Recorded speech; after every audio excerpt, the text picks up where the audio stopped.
حضرت سیدنا ابراہیم خلیل اللہ علی نبینا علیہ الصلوۃ والسلام کا تذکرہ قرآن مجید نے کئی جگہوں پہ بیان فرمایا ہے۔ نبی پاک صلی اللہ تعالی علیہ وسلم نے ارشاد فرمایا ہے کہ میں ملت ابراہیم پہ ہوں۔ حضرت ابراہیم علیہ الصلوۃ والسلام کے سیرت کو، سوانح کو، ان کی زندگی کے واقعات کو قرآن مجید نے متعدد مقامات پہ بیان کیا ہے۔ انبیاء کرام علیہم السلام 1,24,000 کم و بیش ہوئے، لیکن دین اسلام میں نبی پاک علیہ السلام کی امت میں جو مقام حضرت ابراہیم کا ہے وہ بس انہی کا ہے۔ ان کی زندگی ایک بڑی خوبصورت، بڑی منفرد اور مسلمانوں کے لیے بڑی اسوہ نور دینے والی زندگی ہے۔ نبی پاک صلی اللہ علیہ وسلم نے فرمایا میں اپنے باپ حضرت ابراہیم کی دعا بن کے دنیا میں آیا ہوں۔ اور پھر محبوب پاک سید عالم صلی اللہ تعالی علیہ وسلم نے اپنی امت میں بھی جناب ابراہیم کے طریقے کو جاری رکھا۔ صحابہ نے قربانی کے بارے میں حضور سے پوچھا ما ہذہ الاضحیہ، یا رسول اللہ صلی اللہ علیہ وسلم یہ قربانی کیا ہے؟ تو فرمایا سنت ابیکم ابراہیم، یہ تمہارے باپ حضرت ابراہیم کا طریقہ ہے، یہ تمہارے باپ حضرت، حالانکہ قربانی نبی پاک صلی اللہ علیہ وسلم کا بھی طریقہ ہے، لیکن فرمایا تمہارے باپ حضرت ابراہیم کے ذکر کو باقی رکھا۔ اللہم صلی علی محمد وعلی آل محمد کما صلیت علی ابراہیم وعلی آل ابراہیم، ان کے تذکرے کو باقی رکھا دین کے اندر۔ حضرت ابراہیم بڑی امتیازی شان والے نبی ہیں، بڑی امتیازی شان والے۔ رب کریم کا وہ دوست جس نے کوئی چیز بچا کے نہیں رکھی، ہر شے ہی اپنے رب کی بارگاہ میں پیش کر دی۔ چند چیزوں سے انسان کو بڑا پیار ہوتا ہے، گھر اسے بڑا پیارا ہوتا ہے۔ وہ بڑا خوبصورت ہوٹل، 5 سٹار ہوٹل میں رہا، وہ اسلام آباد گیا، کسی سفر پہ گیا تو بڑے اعلیٰ قسم کے اس کو کھانے ملے، بڑی چیزیں ملی، لیکن کبھی دائیں کروٹ کبھی بائیں کروٹ۔ تو ساتھ بیڈ پہ دوست تھا تو اس نے کہا صاحب سو جاؤ، تو اس نے کہا یار جو مزہ اپنے گھر میں سونے کا ہے وہ کسی اور جگہ تھوڑی ہے۔ گھر بڑا پیارا ہوتا ہے، انسان لگاؤ ہوتا ہے، جس بے تکلفی سے، سکون سے، آرام سے انسان اپنے گھر میں وقت بتاتا ہے کہیں اور مشکل ہو جاتا ہے۔ دوسرا، انسان کو اولاد بڑی پیاری ہوتی ہے، بڑی عجیب شے، نہ ہو تب بھی بڑا دکھ ہے،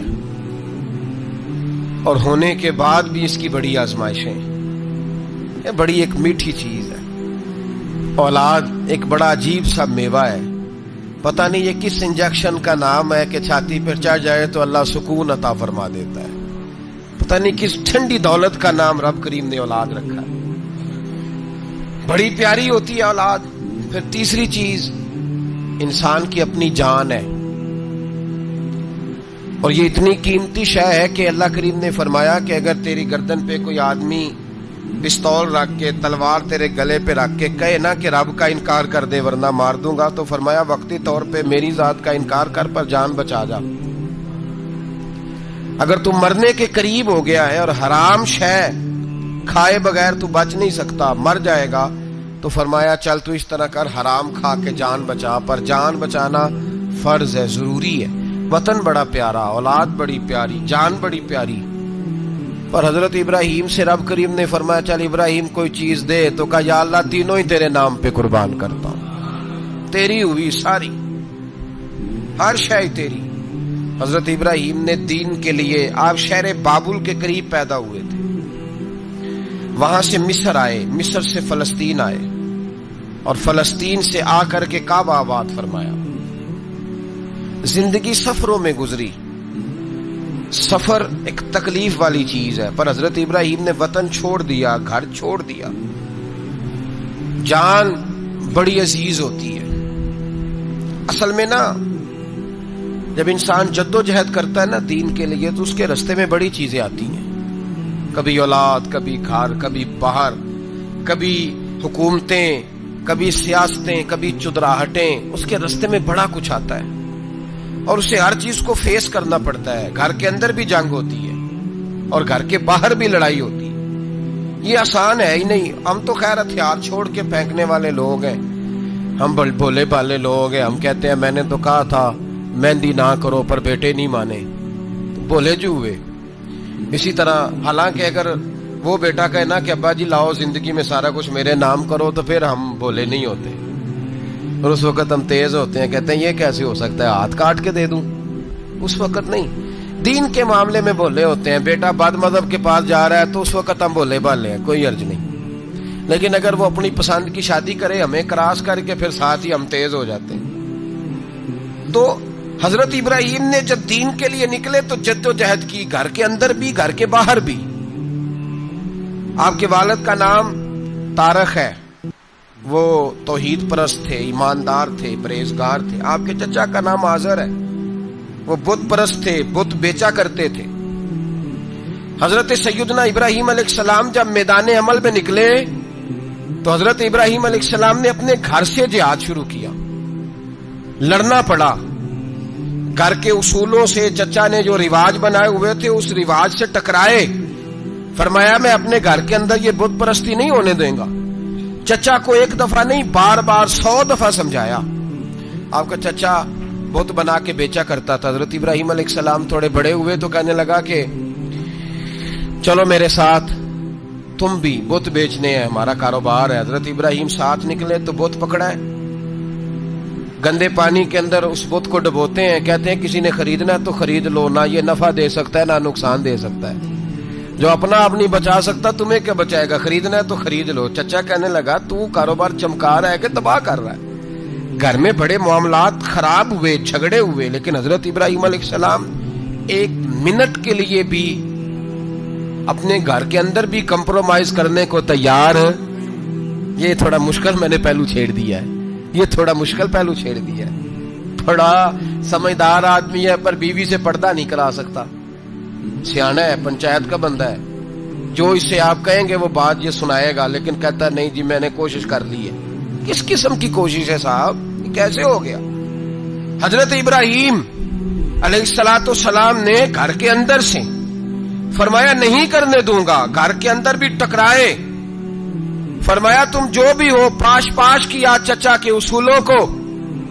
اور باہر جب نکلے تو صرف علاقے کے چیئرمین سے نہیں ٹکرائے، ایم پی ایم این اے وزیر مشیر سے نہیں ٹکرائے.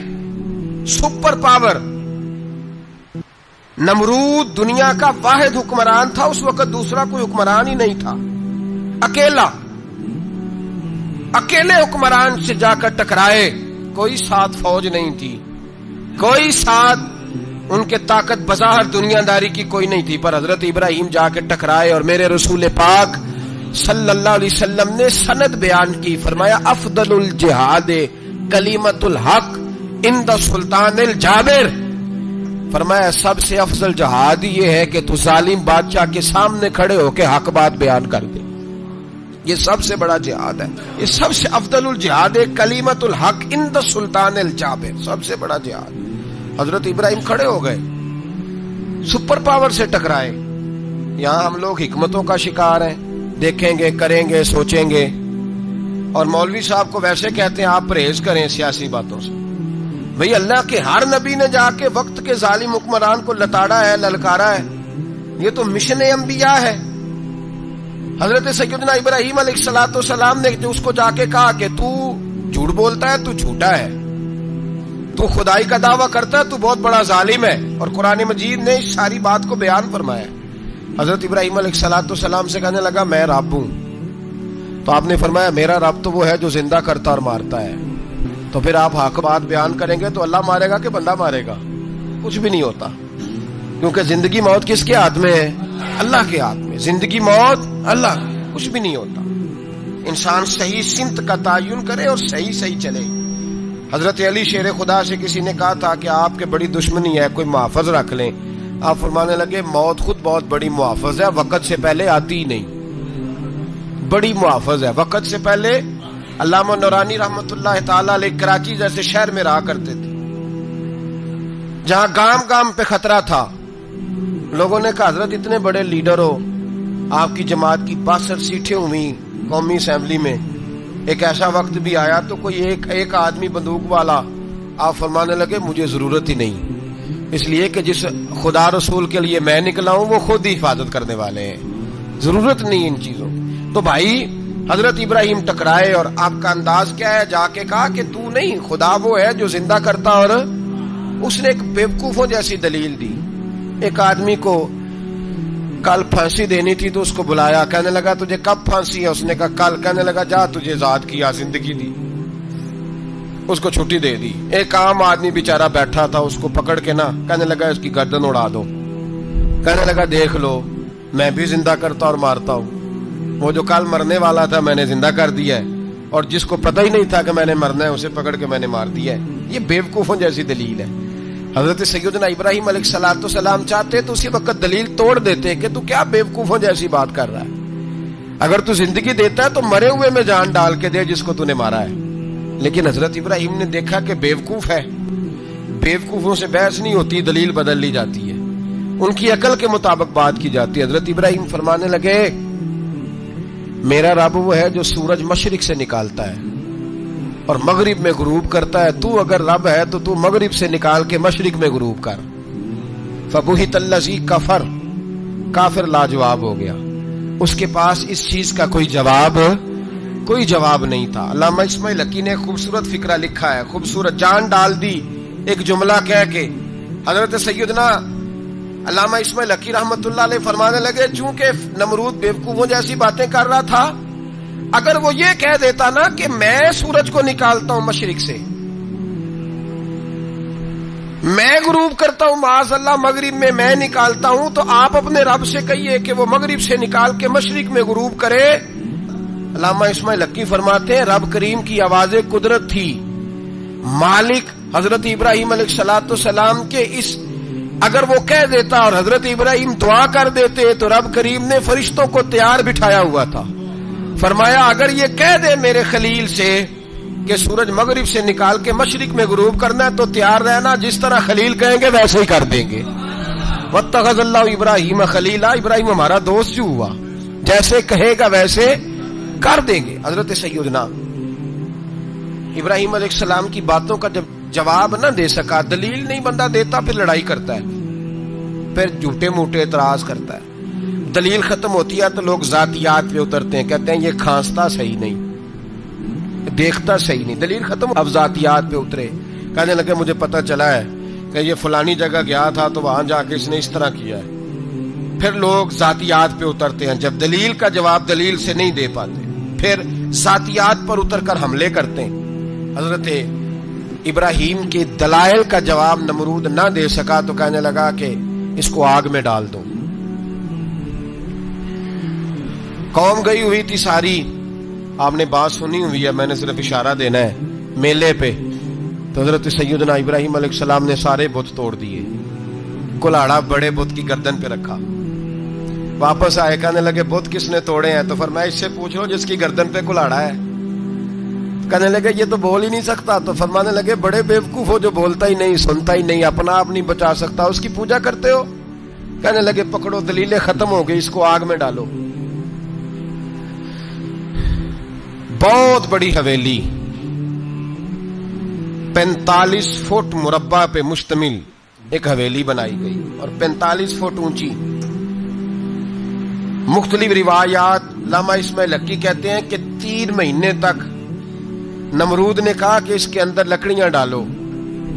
لوگ پوچھنے لگے کتنی دنیا جلانی ہے؟ کہنے لگا بندہ تو ایک جلانا ہے, پر بندہ بڑا تگڑا ہے, ایک بندہ. 3 مہینے لکڑیاں ڈالی گئیں. اور لوگوں کی جو تہمات ہوتی ہیں نا وہ بڑی عجیب ہوتی ہیں. تہمات میں نے بڑی تفصیل سے رمضان المبارک میں گفتگو کی تھی. بدشگونی, تہمات لوگ لیتے ہیں. اس وقت بھی لوگ تہمات کا شکار ہو گئے. عقیدہ بگڑ جاتا ہے تو وہ عجیب و غریب باتیں کرنے لگتا ہے. تہمات کا شکار ہو گئے. بیبیاں نظر مانتی, میں بیمار ہوں, اگر صحیح ہو گئی تو اتنے من لکڑی دوں گی حضرت ابراہیم کی آگ جلانے کے لیے. ایک عورت لے کے جا رہی ہے لکڑیاں, تو ایک نیک دل آدمی نے اس سے پوچھا کہاں جا رہی ہو؟ کہنے لگی میں نے منت مانی تھی تو حضرت ابراہیم